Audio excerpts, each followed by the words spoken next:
Ciku, apa kabar? Baik ya? Alhamdulillah kamu dikasih kesehatan dan juga kelancaran, kemudahan atas semua urusan-urusanmu.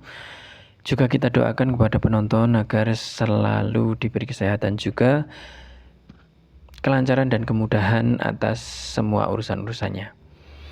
Oke, kembali lagi kita bertemu, saya Sanyu dan juga Ciku, di mana saya tetap berperan menjadi orang yang akan menjelaskan, memaparkan, memberi masukan dan menasehati Ciku atas salah satu sifat-sifat buruknya agar menjadi alat koreksi diri agar menjadi pribadi yang lebih baik di masa yang akan datang. Oke. Ciku, sebelum kita masuk ke angka 28-mu, alangkah baiknya kamu sapa dulu, ada orang yang memberikan dukungan amat sangat berarti. Akhirnya di 27 videomu ada yang komen pertama kali. Semoga beliau mengizinkan namanya kamu sebutkan sebagai bentuk penghormatan, sebagai bentuk sopan santun dan menghargai juga menghormati. Oke. Ada, semoga diizinkan, namanya Kak Dewi Setiarini kalau tidak salah. Iya benar, Dewi Setiarini, ada angkanya belakangnya. Nah itu yang nggak ingat ya. Terima kasih atas dukungannya kakak. Semoga untuk kedepannya kita sama-sama diberi kelancaran, kemudahan, kesehatan, dan juga yang baik-baik semuanya dari yang Maha Kuasa. Nggak tahu kedepannya saya akan seberuntung apa, saya akan sejauh mana, tapi doa dari kakak amat sangat memberi semangat dan juga motivasi yang tinggi untuk kami. Oke. Ciku, kita balik ke materi. Bangun suasana dulu, empat mata, agar kamu bisa dengerin aku dengan baik. Oke, untuk angka 28, lagi-lagi apresiasi buatmu. 28 angka yang tidak sedikit untuk sebuah misi konsisten. Kamu dapat sampai di sini amat sangat apresiasi, tapi jangan terlena dan terbuai ya. Jangan bangga dulu, selesaikan dulu. Kan toh setelah kamu selesaikan juga apalagi harus itu yang jadi PR utamamu sekarang. Oke, kita balik ke materi. Angka 28 ini kita kasih judul dari sifat burukmu, yaitu antisosial. Sebenarnya secara pengertian pun antisosial ini bukan sifat buruk atau kebiasaan ya, lebih kepada gangguan kepribadian sebenarnya secara psikologi. Cuman ada konteksnya atau definisinya dalam konteks sifat buruk. Oke, kita bacakan atau kita jelaskan. Definisi daripada antisosial dalam konteks sifat buruk adalah sebuah kondisi di mana seseorang itu cenderung untuk menghindari interaksi sosial, menjauh dari lingkungan, dan juga menutup diri daripada komunikasi. Ini bukan semata-mata dia mencari waktu untuk sendirian, enggak, tapi lebih kepada dia memang merasakan tidak nyaman dengan berinteraksi tadi, malas, atau bahkan juga enggan berhubungan dengan orang lain. Seburuk itu antisosial. Dia beneran tidak mau berinteraksi dengan orang lain. Beda sama introvert yang kamu yang kamu akui sebagai kepribadianmu. Kalau introvert itu kan memang menyendiri, mencari ketenangan untuk memulihkan diri atau mengisi daya energi tubuh menjadi full lagi, dengan tujuan untuk bisa menghadapi orang atau berinteraksi lagi dengan orang. Nah, ini berarti dia tidak antisosial. Dia justru berjuang untuk bisa bersosialisasi walaupun dengan kepribadian introvert tadi. Sedikit sekali kalau salah mengartikan bisa terjebak pada antisosial. Nah, ini pernah terjadi padamu pasti, karena kamu pasti pernah mengalami, ya kan kita satu ya, saksinya pernah mengalami malas ketemu orang, malas ahahihi atau basa-basi segala macam. Itu juga antisosial. Kalau itu sampai kamu pelihara dengan lama, ya yang terjadi menghambat pengembangan dirimu, itu yang pasti ya, dampak buruknya ya. Oke, kita ke dampak buruknya. Dampak buruknya Pertama, kamu akan kehilangan peluang penting. Jadi nanti ada istilahnya tuh relasi sosial gitu. Relasi sosial ini adalah sumber daripada informasi, dukungan, dan juga kesempatan baru untukmu dalam dunia karir, mungkin juga kerja bisa jadi, atau untuk pengembangan diri bisa jadi. Kalau kamu menghindari relasi sosialmu, maka dengan begitu sama saja kamu memutus aliran sumber-sumber peluang bagus untukmu tadi ya. Nah ini kan gak bagus, ini juga buruk, begitu maksudnya. Bisa kamu pahami ya, Ciku ya. Selanjutnya kamu akan mengalami penurunan kemampuan untuk berkomunikasi. Karena kamu sangat jarang berinteraksi, maka semakin kaku pula cara bicaramu. Kamu juga akan semakin tidak bisa memahami orang lain. Ya gimana kamu gak pernah mau atau malas kok berinteraksi dengan orang. Kamu gak akan bisa memahami orang. Bukan memahami itu dalam artian curhat atau bagaimana, enggak ya. Memahami apa yang dia mau dan kita bisa merespon dalam interaksi sosial. Nah itu juga penting, interaksi sosial dan memahami orang lain secara ringan seperti itu ya. Oke, selanjutnya kamu akan terisolasi rasa emosional, dimana karena kamu antisosial, merasakan kesepian yang berkepanjangan itu akan berdampak dan mengakibatkan kamu menjadi merasa bahwa kamu itu tidak berharga dan ujungnya kamu akan depresi. Gini, kamu kan mengaku juga menyukai puisi begitu ya. Sepi itu kan alat pujangga untuk mengasah diri agar lebih bisa memahami lebih dalam lagi bagaimana sebuah suasana atau ya kegelisahan hati ya. Nah itu sepi.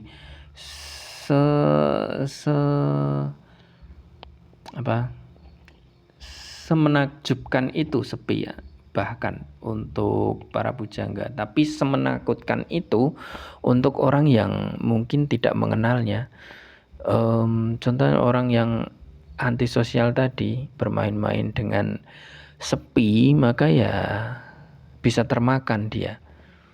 Bisa termakan ya, akhirnya menganggap dirinya tidak berharga, karena sepi itu sebenarnya memakan dirimu sendiri kalau kamu tidak bisa membuatnya menjadi sebuah senjata kan. Begitu kan menurut pujangga Ciku. Bisa kamu pahami ya. Jadi jangan sampai merasakan kesepian berkepanjangan. Kalau kamu bisa buat untuk sebuah senjata, untuk membuat sebuah puisi, nggak ada masalah, itu bagus malah. Tapi ya jangan sok-sok menyepi ya. Tetap buat itu hanya untuk kepentinganmu saja. Tetap ada alasan kamu menggunakan itu begitu ya. Oke, selanjutnya tidak bisa bekerja sama dalam dunia kerja. Kamu ya gimana, antisosial, nggak pernah berinteraksi dengan orang, nggak pernah memahami orang, ya akan canggung kan, kaku tadi kan. Selanjutnya juga dampak buruknya adalah meningkatkan prasangka-prasangka negatif. Ya, akhirnya kamu bermain dengan pikiranmu sendiri. Kamu akan memunculkan asumsi-asumsi yang menimbulkan kecurigaan-kecurigaan, suuzon-suuzon yang segitu banyak. Karena kamu bermain dengan pikiranmu sendiri, tidak pernah kamu pertengkarkan dengan orang gitu loh. Itu yang terjadi. Itu dampak-dampak buruknya, bisa kamu pahami ya Ciku ya. Selanjutnya ada solusinya, ada beberapa. Oke, pertama harus terus tak ulangin bahwa kamu tetap harus menyadari dan mengakui bahwa kamu punya sifat buruk ini. Jadi kamu bisa atur dirimu menjadi bijak dalam merespon orang yang bila suatu nanti mengkritikmu dan memberimu saran perihal sifat burukmu, yaitu antisosial tadi. Seperti itu ya. Selanjutnya, buat langkah-langkah kecil, terapi yang kecil-kecil dulu. Contohnya bikin target 1 minggu ini aku harus berinteraksi dengan 2-3 orang, dan nggak usah orang-orang jauh, bisa keluarga, bisa sanak saudara, bisa teman-teman dekat. Nah, ini bikin kamu bisa agak menurunkan level daripada antisosialmu. Begitu ya. Selanjutnya, latihan mendengarkan. Jangan buru-buru ingin membalas dengan perkataan yang kamu anggap wah gitu ya. Gini, jadi kalau lagi diskusi, coba kamu latihan untuk dengerin lawan bicaramu, bagaimana cara dia berbicara, bahasa yang dia gunakan, terus juga seberapa banyak kosakata yang dia kuasai, artikulasinya, storytellingnya. Nah, itu semuanya juga harus kamu nilai dengan lewat latihan pendengaran tadi. Kalau itu kan kalau antisosial tadi, kamu akan cenderung memikirkan kata-kata atau kalimat sebagus mungkin yang bisa membuatnya terkagum-kagum. Walaupun tidak akan pernah mungkin ya. Tetap mereka dia tetap juga punya sesuatu yang bisa membalas perkataanmu yang kamu anggap bagus-bagus tadi. Dapat nggak? Dapat ya. Jadi latihan mendengarkan lawan bicara agar kamu bisa memahaminya. Seperti itu sebenarnya sederhananya. Itu beberapa solusinya juga, terapi dan juga coba latihan mendengarkan orang. Jangan terlalu buru-buru untuk memperlihatkan kepiawaianmu, kelebihanmu dalam berdiskusi atau dalam merangkai kata juga. Itu nanti dulu, yang penting kan belajar ya. Yang penting belajar. Kalau memang kamu dihadapkan dengan orang yang sekiranya punya ilmu, harusnya kamu kosongkan gelasmu lebih dulu kan. Jadi bisa kamu tampung ilmu-ilmunya itu dulu. Jangan kamu terburu-buru memperlihatkan ilmumu juga yang mungkin belum seberapa itu. Oke, Ciku. Untuk ke video 28 ini kembali tak ingatkan bahwa misimu ini, projectmu ini tidak bertujuan untuk menjadikanmu seorang yang rendah diri, tapi bertujuan untuk menjadikanmu pribadi yang rendah hati. Dimana kalau rendah hati semuanya serba hati-hati, semuanya serba sederhana, semuanya serba kamu atur levelnya pada level yang sehat. Seperti itu. Jadi harusnya kamu banyak-banyak menonton videomu lagi, banyak-banyak mengingat ini agar kamu tetap menjadi pribadi yang mau belajar menjadi rendah hati. Gimana? Dapat ya? Aduh. Hari ini kamu mungkin terlalu lelah ya, terlalu capek ya. Nggak apa-apa, tapi alhamdulillah tadi dapat penyemangat, dapat semangat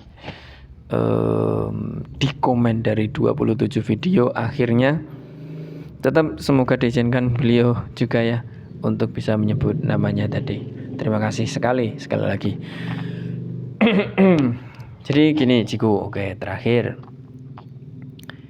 agar kamu tidak menjadi orang yang antisosial, di agamamu juga akan disebutkan pentingnya silaturahmi.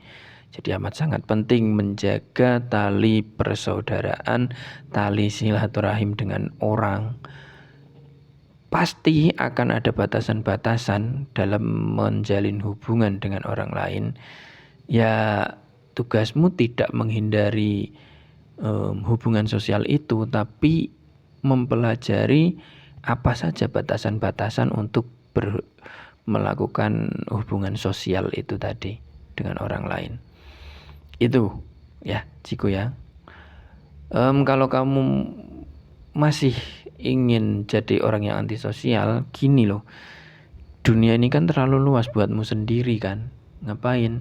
Kalau kamu antisosial, paling yang kamu nikmati juga pojokan kamarmu saja sudah. bahkan satu ruangan kamarmu bisa jadi tidak kamu tempati semuanya. Maka biarkan atau buka juga ruang di hatimu itu untuk bisa berinteraksi atau menjalin hubungan dengan orang-orang lain. Jangan pernah takut merasa sakit hati karena omongan orang lain. Jangan pernah takut kecewa dengan orang lain.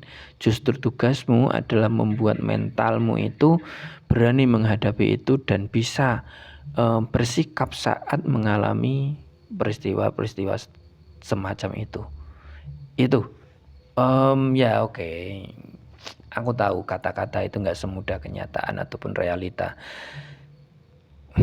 Ya pada akhirnya bukan untuk meniru ataupun bercita-cita menggantikan Mario Teguh, tapi Sanyumu ini memang tugasnya untuk memberimu kesadaran kan. Sanyu ini bertugas untuk memaparkan, menjelaskan sifat-sifat burukmu agar menjadi alat koreksimu kan. Jadi ya dengerin baik-baik, lalu bisa kamu jadikan alat koreksi beneran pada dirimu sendiri. Seperti itu paling. Itu pikiran negatifnya. Tapi bisa jadi pikiran negatifnya kan tadi, siapa tahu nanti kalau kamu membuka hati untuk mau bersosialisasi, berinteraksi dengan orang, ada hal-hal yang mengecewakanmu, ada hal-hal yang membuatmu tidak enak, membuatmu nggak suka. Tapi bisa jadi juga ada sebuah kesempatan yang amat sangat membahagiakanmu yang kamu tidak tahu. Bisa jadi ada beberapa orang-orang yang amat sangat menunggu kehadiranmu di tengah-tengah mereka, menunggu energi positifmu di tengah-tengah mereka. Kan bisa juga terjadi semacam itu. Oke. Untuk video ke-28 cukup sampai di sini. Terima kasih Kak Dewi Setiarini. Semoga selalu diberi segala yang baik-baik. Oke, Ciku dan penonton mohon maaf atas segala keterbatasan. Sampai berjumpa di video selanjutnya. Assalamualaikum warahmatullahi wabarakatuh.